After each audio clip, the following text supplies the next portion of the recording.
At 45 degrees, you probably won't be surprised to see that in terms of position velocity, both the X and Y track each other all the way down in both position velocity, which is to be expected. I'm going to make the assumption that what I have going on happens up through this 0.16 area.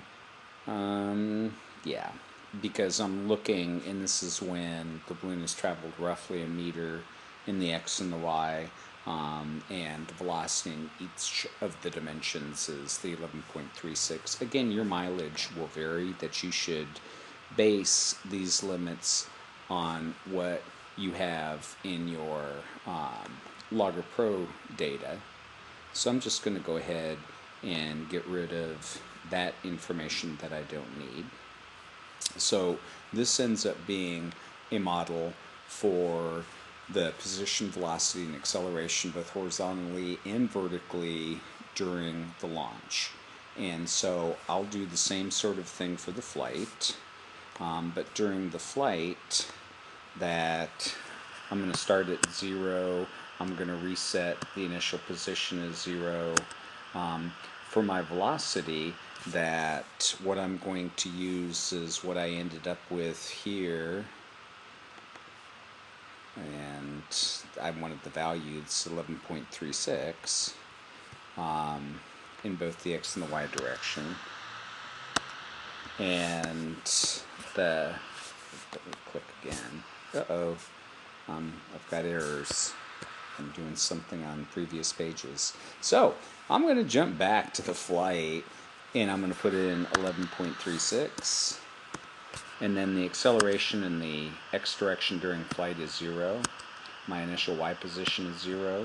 My initial Y velocity is 11.36. And then I know my acceleration due to gravity is negative 9.8. That the time step that I'm going to use for the flight, again, this is based on the accelerations that I'm dealing with, that I think a 1/10 second is an adequate amount. And so I'll go ahead and copy that down till I get to the bottom. And again, I can always go back and edit that. I'm going to, as I did on the previous page, copy down the accelerations. And then I'm going to go through like I did before and say that my velocity is in the future is going to be equal to my velocity to begin with plus the acceleration, and I'm going to multiply that acceleration by the time step, which is 0.1 in this case. And my position is going to be equal to my final position is going to be equal to my initial position plus the velocity, which is next door, times the time step. And I can do that in the Y, etc., that I have them done, so I can go ahead and drag this on down. And you can make the argument, well, you know, if I know that the 11.36 is going to remain constant, why do I have this acceleration here? It's just easier oftentimes with Excel to go ahead and build templates, if you will, and work off of that. So I assume that you can carry yourself through doing the same thing for this one, but I'd like to get to the landing in the last few moments that we have to set up what that's going to look like.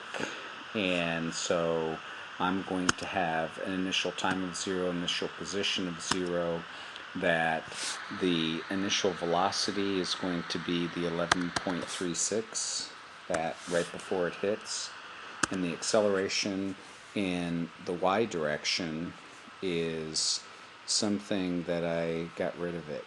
What a shame.